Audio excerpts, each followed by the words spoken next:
Hey guys, Mr. Metalman here, and today I'm going to show you how to make a usable drop pod with the Anvil Editor on Halo Reach in the Master Chief Collection.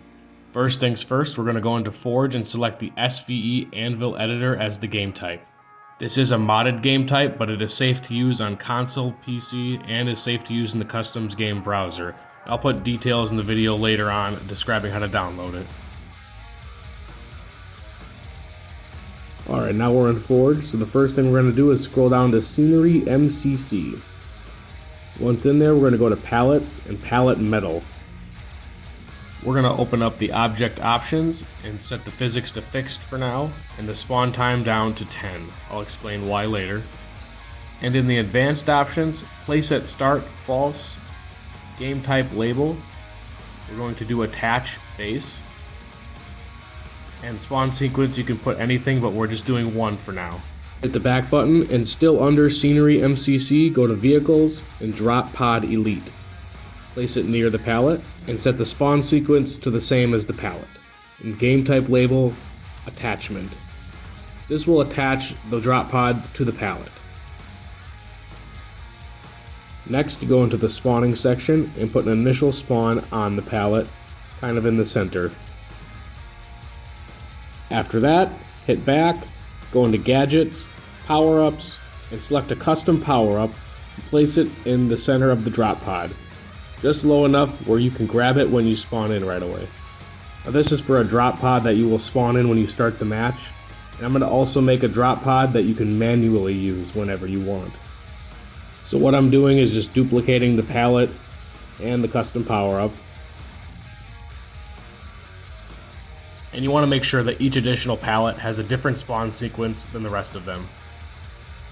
Spawn a new drop pod in, go to advanced and change the spawn sequence to match the new pallet, and make sure to put attachment on so it attaches.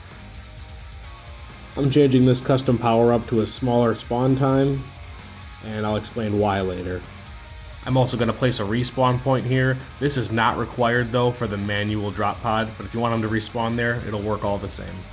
And the last step for the manual drop pod is to go into the Scenery MCC again and select a pallet to put underneath the metal pallet, and just make sure the physics are fixed. You want it to be at least halfway under the metal pallet, if not more. Just leave enough out so you can shoot the pallet to break it later. And the final step is to go into the metal pallets and change the physics back to normal again.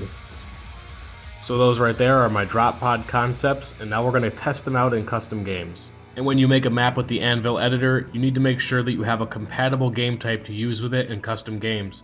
I'm going to use Anvil Slayer for now, and of course I'll put details later in the video of how to download all compatible game types for the Anvil Editor.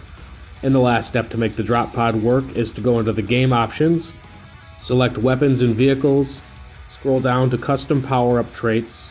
Under Shields and Health, make the damage resistance invulnerable.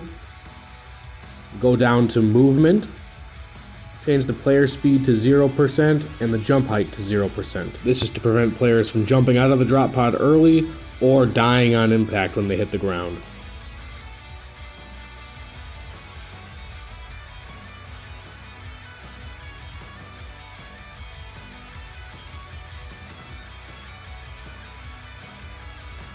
And there it is, a new way to enter the battlefield. And just keep in mind, the flatter the surface, the smoother the drop pod will land. I landed on the sand a little bit, so it kind of bounced in the air like that, but the concept is there.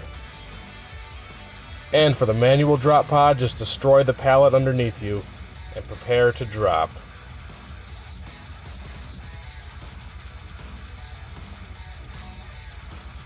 And those are the concepts for how to make drop pods in the Anvil Editor. You could do some fun ideas with this, like making elites drop in an invasion in a drop pod, or zombies drop down, or even manually dropping a drop pod down like an ODST from a ship above.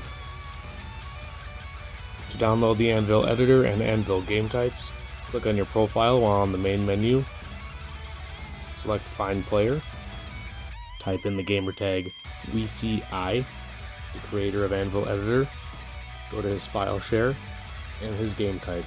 While there, just download the SVE Anvil Editor and any game types you think you're going to use on your map. You can edit the options on any of these game types and save them as your own. You just need to use these game types to play an Anvil edited map. And while you're at it, you may as well look up Mr. Metai Man, yes, that's an I, and download some of my maps as well while you're there, because why not? And especially check out my new map, Cyberscreet, which was built using the Anvil Editor.